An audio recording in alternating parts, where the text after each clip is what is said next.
welcome to the show today. We are excited to have what I'll call a special edition of Business Owner Tales from the Trenches. It is a live show before our studio audience. So if we can get a round of applause, awesome. Woo-hoo. We are coming to you live, recording live from Sea Elliott Steakhouse in Atlanta. And we are thrilled to have a guest with us today who gives us an opportunity to basically do three things. One, celebrate the partnership that our prior firm, CornerCap, has when we joined EP Wealth last fall. Second, we get to introduce the brand of EP Wealth to a new market, which is Atlanta. And third, we get to celebrate Brian's journey as an entrepreneur, which is a key theme of the podcast. So, Brian, welcome to the show. I'm going to do a quick intro for you, but welcome to the show. Thanks for having me. Yeah, absolutely. So by way of quick introduction, Brian is the founder, or the co-founder, along with his good friend, Derek Holman, of EP Wealth Advisors. They founded the firm in 1999. He's both co-founder, but he's also an advisor and managing director of the firm. So he does a lot of the groundwork as an advisor that many of us do, but he also helps run the firm and grow the firm. And I'll say, you started in 1999. I remember back in 2017 when you really started a growth ramp. You're at about $3 billion in assets, give or take. Now you've tenfold grown to over almost $33 billion. So an incredible growth story that entrepreneurs can learn from. But I'll also say, as an advisor, in addition to running the firm, you've been well recognized by, I know, Los Angeles Business Journal, by Forbes magazine for multiple years, just advising clients. And I know that's your heart and soul. So we are excited to have you. Can I bring you home with me tonight, and you can tell everybody at home how great I am? Well, we're recording it, so you can play it for them all you want. But yeah. Well, and I know also father, married and father of four, play soccer, baseball. There must be two of you. Yeah, I don't know about that, but thanks for having me. I'm happy to be here. Well, my first question then, I thought we'd start with probably the most important thing. So I know you grew up in San Diego, big Padres fan. When you look out this window, Brave Stadium is about less than 50 yards away. You could walk through that gate into the outfield. Is that too much? Is that over the top? You never feel bad being a Padres fan. It's zero championships. I'll also say I'm a Chargers fan, zero championships. I'm a Clippers fan, zero championships. So I don't really like to talk sports that much, if I'm being honest. Well, the way the Braves are starting this season, I'm not sure we do either. But anyway, well, it's you're close to Brave Stadium, and we're excited to have you hosted, and welcome to Atlanta.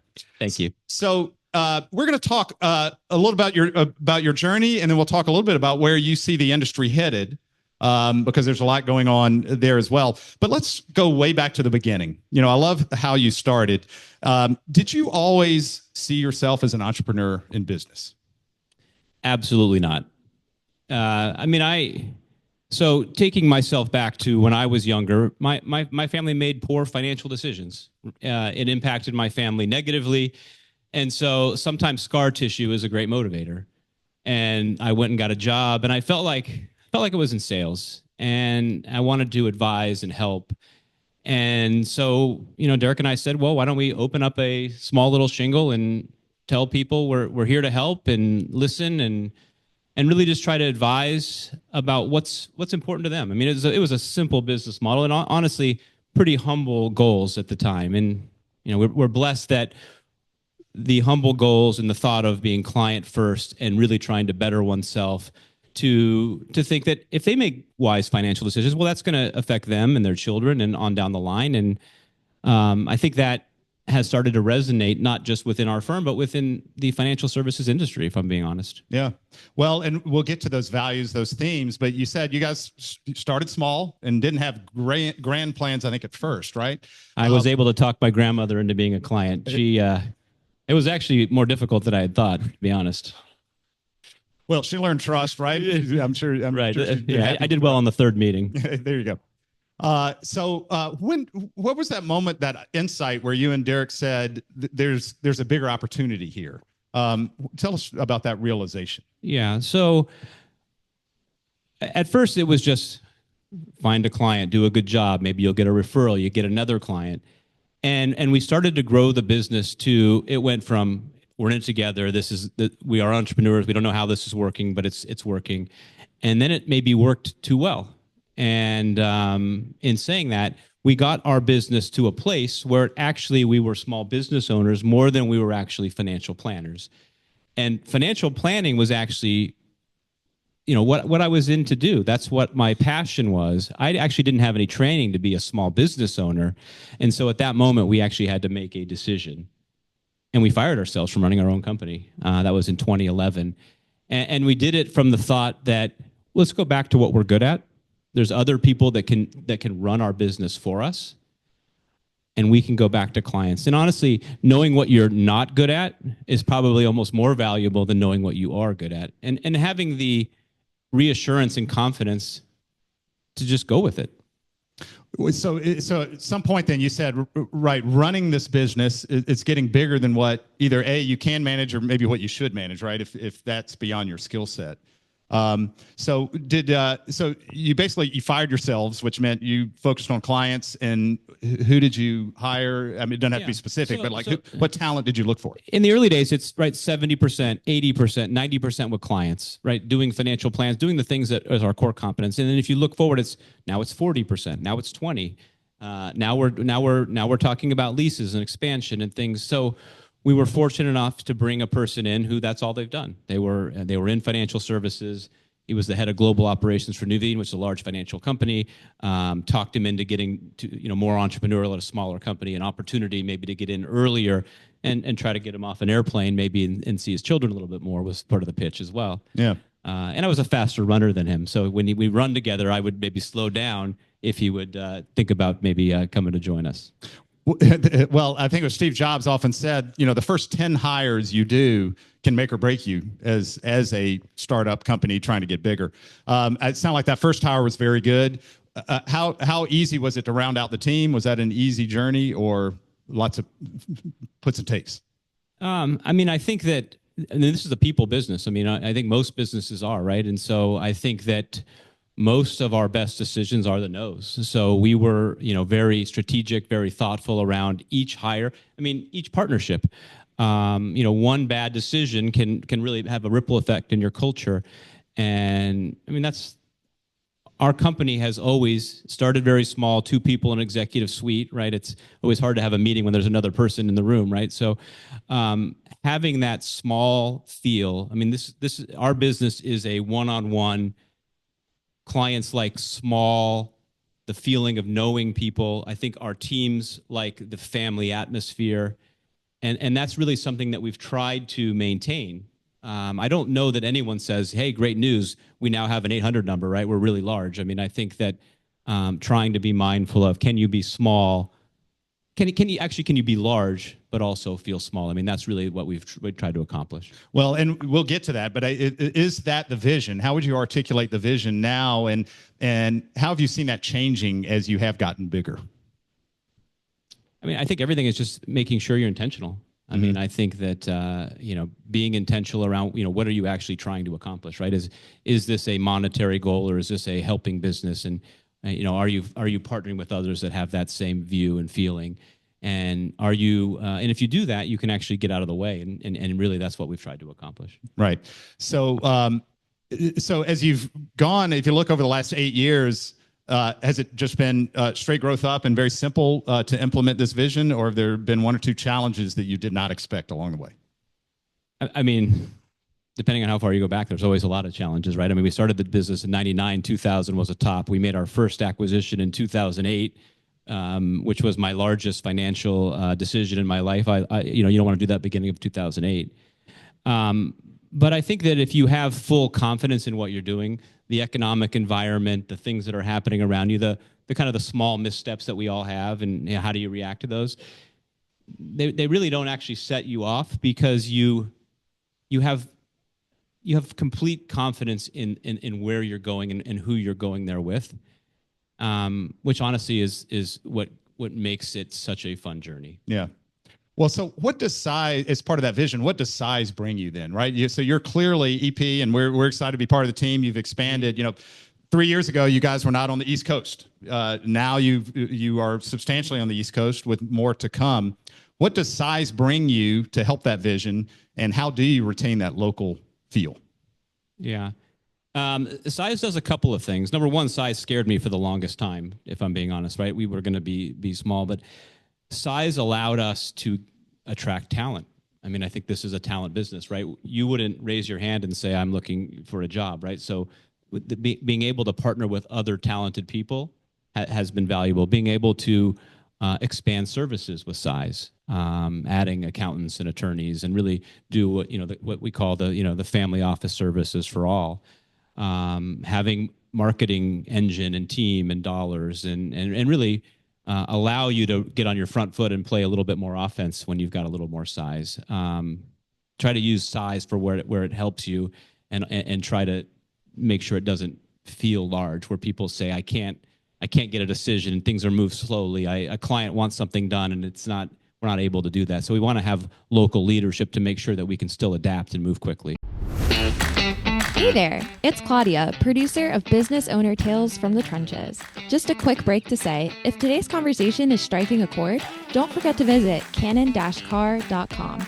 You'll find key takeaways from this episode, deeper resources, and you can download Cannon's 3Rs framework, a powerful tool for navigating the toughest moments in business. Again, that's cannon-carr.com. Now back to the conversation. What are the values that are important to you as a founder? Because they echo back to your starting days, right? You still champion them today. What are those values, and how do you make sure that they stay alive as you do get bigger? Simple, right? Make the lives of our clients better. I mean, we should be working every day to make that happen. If you do that, then your brand will resonate. People will want to join you. I mean, I can do really three things that I think of well. One is I spend half my time as an advisor today. Why? Because it's my passion. I like helping families.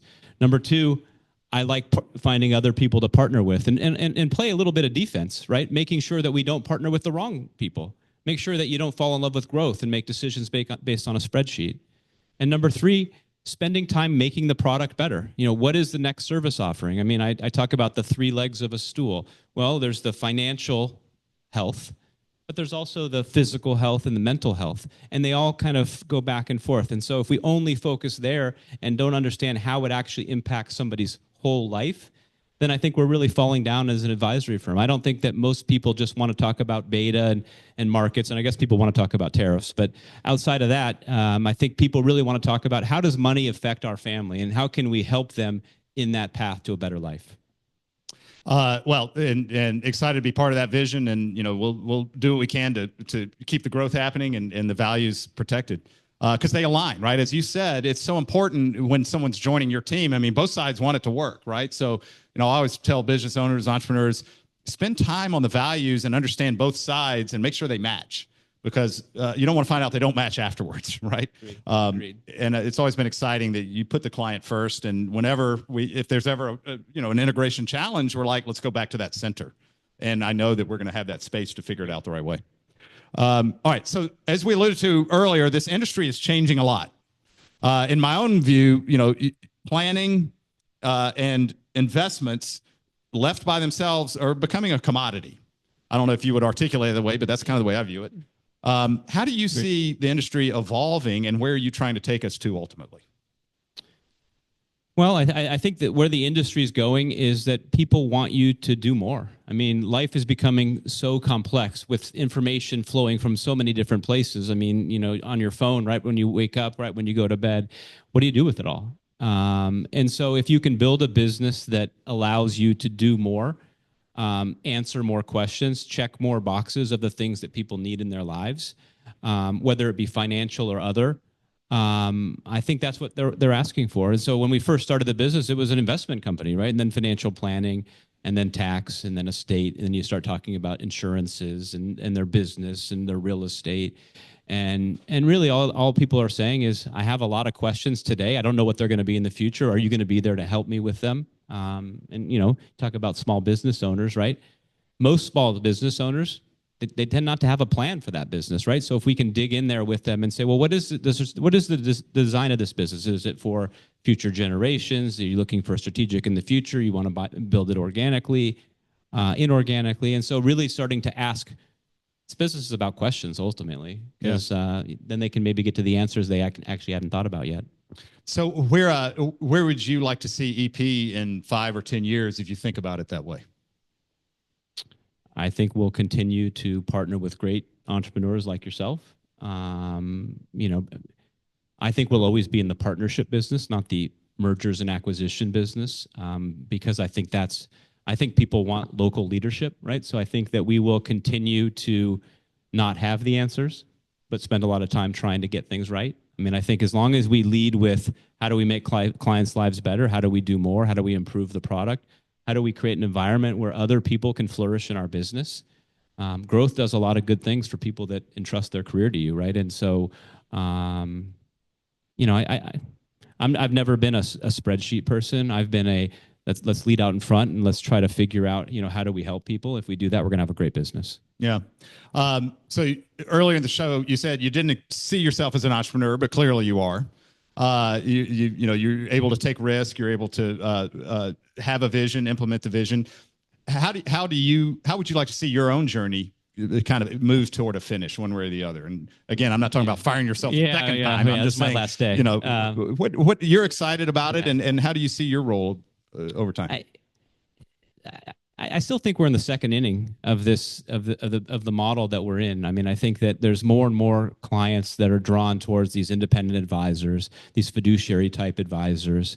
Most of the wealth still sits within trust companies and banks and wirehouses, and so, you know, people say you have a large RIA, and maybe relative to other RIAs, but if you talk about where we think client assets will go over time, I mean, these are early days. So if the company will have me, I plan on being around for a while. Yeah. No. Well, I bet you we do vote to have you.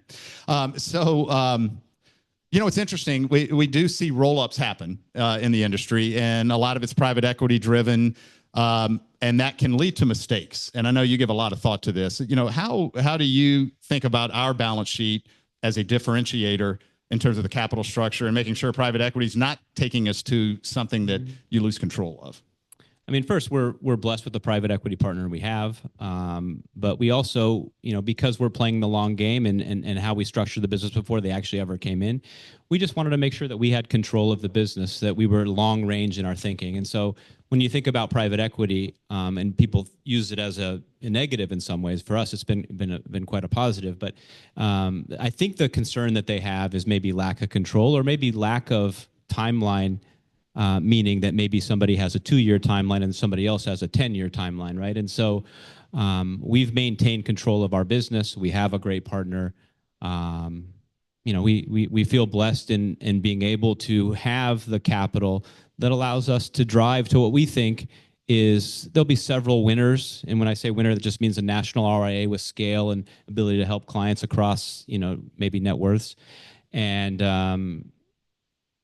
you know, I think we are well on our way. Yeah. Well, you alluded to the second inning, right? Which means there's still a long way to go, right? A lot of interesting work to do. And well, as a Padre fan, the other team's been batting for a long time. So that's right. Let's get this inning over.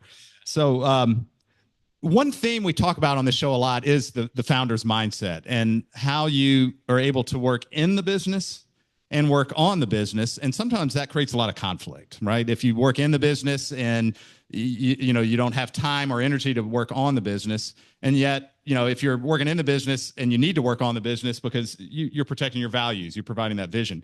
And you've already talked about how you've hired people to do things that you're not great at, that creates that openness for growth, right? But but you still work on the business. How do you balance working in the business and on the business in a way that you're comfortable? Yeah, I mean, I think, and I kind of alluded to this in the beginning, which is our whole partnership model was really born in our inability to do both of those things and do them well. And so when we fired ourselves, it was really I bet you there's a lot of people around the country that feel the same way. You know, that they've gone from 70% with clients to 20 or 30. They'd love to remove a few hats and get back to what they do. And so that's really how we got into the, you know, partnership business. I mean, I think I just have to be careful in where I spend my time. I mean, I love spending time with clients. I love trying to understand our product and how do we make it better. I love conversations like I had with you early days to say, you know, is this a group? Is this a team that would be a great extension of the business that we're trying to build? And and try to limit it there. Yeah. Because I feel like sometimes entrepreneurs want to have their finger on everything because it's their baby, it's their business, and a lot of the success maybe early days came from them. It does take a little bit of bravery to step back and say, well, that I did take it here, but I'm going to let other people take a lot of my business, my baby, down the road. Well, I think you showed a real early awareness to step back, right? I think a lot of entrepreneurs learn that the hard way. Did you have a coach, or did you just wake up one night and you're like, I can't do this? You pivoted pretty easily. My wife's a good coach. I think it was more around, what is my passion? What am I spending time at? A lot of times you just spend a lot of time on the things you have to do. And it's just an empty feeling, right? And things are important. And if you have the kind of personality, which I do, which is, if I've got to do it, somebody's got to do it, this has got to be done. And so you start stacking plates, and before you know it, you just really can't carry all of them. And so I think it was more a necessity. I mean, and we almost sat there and said, well, maybe we just don't take clients anymore. Maybe we're just going to be a boutique firm because, growing and being large at the expense of mental health and some of the things, enjoyment, and maybe not doing a good job for clients. I mean, ultimately, if I'm working on the business, I'm not helping families, right? And so that just didn't feel right. And so, yeah. Well, last question on this mindset, because it's such a great point. You talked about it took some bravery to allow others to come in and start running the business. Is there ever that tension? How do you know when to bend and allow change and when to dig in and commit to a vision you have? How do you get that balance? I don't think there's any advice for that. I think you learn by doing. I mean, you certainly want to have lots of open communication. I mean, I think that's always the key. If you have a view that may be different from consensus or others within the team, you convey that view, and sometimes your view is actually not the one that the team goes with, and you have to support your team. Yeah, awesome. Well, all right. So last question. You've learned a lot. Knowing what you know now, what do you wish you knew then, whether it be 2017, 2008 first acquisition, or all the way back to 1999 when you're just digging in, getting started? I would say that, what have I learned? I mean, it always makes me feel pretty old when I have to look all the way back, I guess. I actually don't. I don't have a lot to say there because I feel so blessed in the journey. I feel like I got an opportunity to start a business with the best man at my wedding, my childhood confidant, and see it grow beyond you is every entrepreneur's dream, right? Is to build a business that's bigger than yourself. I mean, there's obviously always the bit of economic turmoil and things of that nature. I feel like I'm one of the few people that landed in a profession that they have such passion for that it doesn't feel like work. I mean, you tell that to your kids. I don't care what you do, as long as you find something that you're all in, and the driver to what you want to be is from here, not from here. And if you do that, you'll be successful. So, I just always look back and say I'm extremely blessed. Well, we can end on that note, but we didn't mention the fact that you and your co-founder Derek do go a long way back to the ice cream shop, right? Yogurt. It was a yogurt shop. Yogurt shop. Yeah. That one wasn't as successful. This one's done better. So when you were back, I'm just curious, when you were back in the yogurt shop, did y'all look at each other one day and say, let's take this national, right? Yeah. Or we were just employees. We were just we built our friendship there. So I guess that was the big beginnings of the business plan. Yeah. Well, and you guys have stayed friends through the business journey impressively. Yeah. Well, Brian, thanks for A, coming to Atlanta, B, for inviting us, just our firm, to be part of the partnership, which we're excited about. And thank you for spending time with us today. It's just an inspiring story to have. You've got a lot to teach, and we're building some interesting things in the industry. So yeah, we're just getting started. So yeah. I appreciate everyone's time. Well, thank you. Thank you for everything you're doing. Awesome. Cannon. Yeah. Thanks. All right, welcome back to the studio. You've got Claudia and Cannon here with you. We had a great live episode with Brian there. What a fun interview that was before, and such great energy with the audience. It's so much fun doing it live. But first, Claudia, I just want to say you and the team did an awesome job putting on a great event. Thank you. It was a lot of fun. Yeah, I had a great time with Brian. You guys nailed it. And it was so great to have Brian in town from California to share his view. So I thought, as usual, we'll highlight maybe three things that are kind of highlight what I call the 3 R's playbook that we use with business owners that we kind of saw in this episode. But first, Claudia, I always just love to hear your thoughts. What struck you as interesting or fun from the episode? Yeah, my favorite part always listening to Brian talk about his story is hearing about his relationship with his co-founder, Derek Holman. You hear so often of business partners and best friends falling apart. And so the fact that they're still like brothers and they're still so close, I just always love hearing that story. I think it's a great reminder that you can have happy endings when you go into business with your best friend. That is, well, it's such a great point because it often doesn't work that way, right? Right. We often see it break down, but you do see those wonderful stories where they do grow together and navigate challenges together. And I think the reason a lot of that worked is maybe the first point we want to make, and that's how important the values are that drive everything Brian does related to the business and for himself. And clearly, his partner Derek also shares those same values. And even when we negotiated our sale into EP, we centered on those values. And fortunately, I think both sides had the same values. Yeah. But what's really neat is back to the earliest days, you saw Brian have such clarity on what those values are. And not only from the earliest days, but so consistent too. They're just great consistency over 25 years of running the company about these values, and they guide their hiring decisions and they guide the partnerships decisions that they do. You notice he doesn't call it M&A, mergers and acquisitions. He calls it partnerships. And I think that's such a key word to capture what those values are. Exactly. And it's interesting. And then also on his own narrative, and I know this resonated with you, not only the values for the company, but in his own story, he talked about his values and how it affected him. Yeah, absolutely. He talks about being client first and also how that drove him and Derek both to fire themselves and to step back from their position as CEOs and get back to their roots of what they love doing, which was being advisors when they felt like they were running the business more than they could focus on their clients. He really does live by those values, which I think is so important. Yeah, no, right. They were growing by referrals. They got too big. And he said, I want to do 75% of my daily routine as working with clients, but that had dropped to 30%, and they found themselves being business owners. Yep. And they said, that's not what we're good at. Right. So he said, let's fire ourselves. That was 2011. And, that was about 12 years into the business where they did fire them. They hired others, to do what they didn't want to do. And I'll tell you what's interesting too. Brian had 2 interesting things he said. He said, it's important to know what you're not good at just as much as you are what you're good at. And he also said, most decisions are the no's. So, being able to know what to say no to was just so interesting in that, and I thought fascinating. So great to hear the story of just how values weave into the company and the narrative. The second thing I thought we'd highlight is just, we often work with owners about growing their business, scaling their business beyond them as a founder. And size becomes a meaningful thing, and size changes your company. And I thought it was interesting. So we asked Brian about that. How do you scale? How do you grow without losing your values? And he said a couple things. One, he said, be intentional.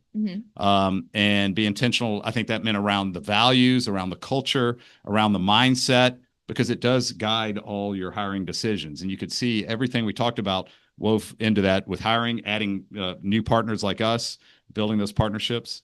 He also said size is important because it attracts talent. It helps you expand your services, like into the family office type work that we're more and more doing.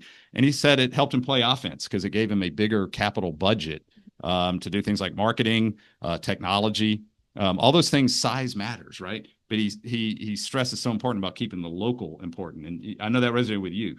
What do you say about that? Yeah, absolutely. I mean, I think that making sure that each region follows those values and has that. I mean, EP has so many safeguards in place to make sure that everybody feels it. And so I think that they live by those, which I think is so important. Yeah. Well, and he talked about how he saw himself as a protector of the values, right? He called it, those are one of the 3 things he does well, serve clients, think about expanded services, but protecting the values and playing defense there. So you heard a playbook about scaling in Brian's own view about how do you get bigger, but at the same time, stay local, protect those values. It was a masterclass in that. The final thing I wanted to think about is the concept of risk. And we often talk with business owners about risk. How do you manage risk? And he talked about the 3 legs of a stool when he does financial planning for clients. And do you remember what those 3 legs were? Yeah. Yes. They're the financial, the mental, and the physical. That's right. Yeah. And I want to push that thinking a little bit. So he was using that as kind of a guide for serving clients. I think the same idea, those three legs of the stool, applies to managing risk for your company, because it is all about balance. Of course, there's the financial, which is your income statement, balance sheet, telling you how you're doing with numbers. But there's the mental side, which is health and culture, which is about the people. And it's the physical side, which is your resources and your infrastructure, like even cybersecurity and maybe even artificial intelligence, right? How are you weaving those in? So all those things are part of that balance to make sure you're managing risk the right way as a business owner.